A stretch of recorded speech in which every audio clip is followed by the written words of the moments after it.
In this video, I'm going to show you our full maintenance routine we conduct on our Razor 170. Stick around to the end and I'll give you a pro tip on how often we do our maintenance.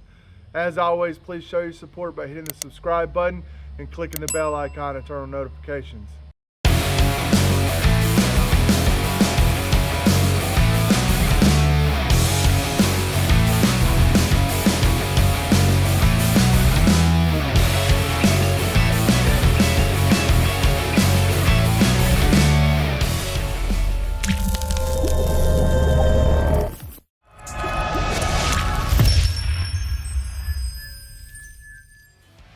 First, what we use and what we don't do.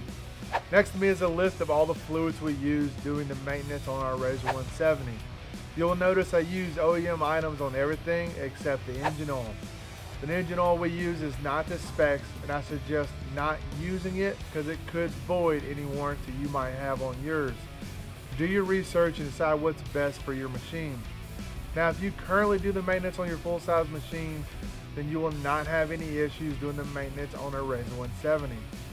Things you won't do is change the front diff fluid, replace the oil filter, or grease the wheel bearings. The Razor 170 uses a screen process to filter the oil, and it's a reason it doesn't need an oil filter. Second, drain fluids and then grease. I start off with draining both the transmission oil and engine oil. The transmission drain plug is located below the transmission in front of the chain sprocket and takes a 17mm socket. Once that starts draining, I move on to draining the engine oil. It's the bigger drain plug out of the two, but takes the same 17mm socket to loosen it up. Now be careful with this one because it has a spring and screen coming out with it and can create a mess if you allow it. Once those are both out and draining, I move on to greasing the machine.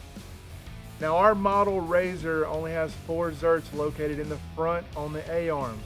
I use a 9-degree angle grease tip out of our 7-piece kit to reach it. Now be careful because these are not tough, and from personal experience you can break them if you use a cheap grease tip that doesn't release easily after greasing.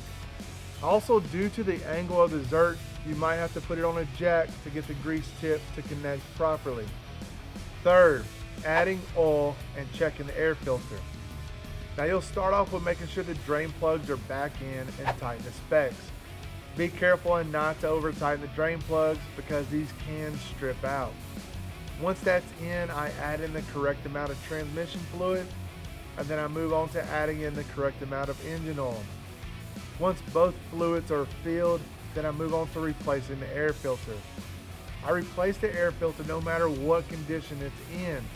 If the current air filter is in good or great condition, then I'll save it as a backup in our travel box for those long trips. If you have snorkels like we do, then you'll need to take off the risers first and then the access lid. Once those are off, move on to taking off the air box lid and remove the air filter. Add in the new air filter and then follow these steps in reverse to get it closed up. A pro tip for installing a new air filter without damaging it, if you have snorkels, is push the air intake snorkel forward while pulling the wall of the air box towards the rear.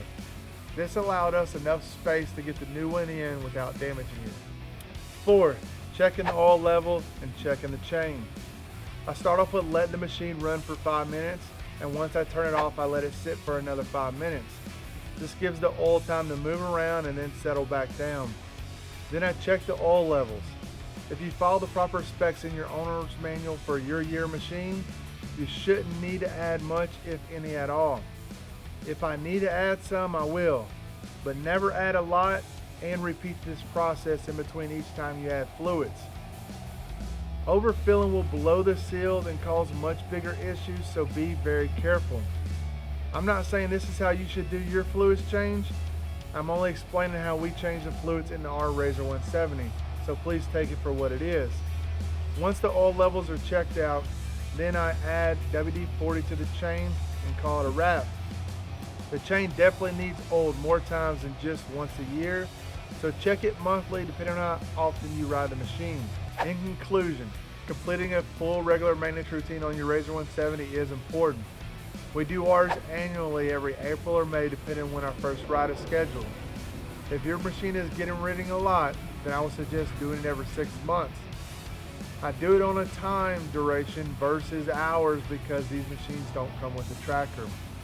Oil change is a lot cheaper than a new machine. So check out the description of this video for links to all the products we discussed.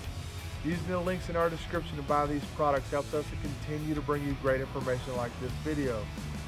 Please show your support by hitting the subscribe button and clicking the bell icon to turn on notifications. If this video has helped you, then please smash the like button and thank you for watching.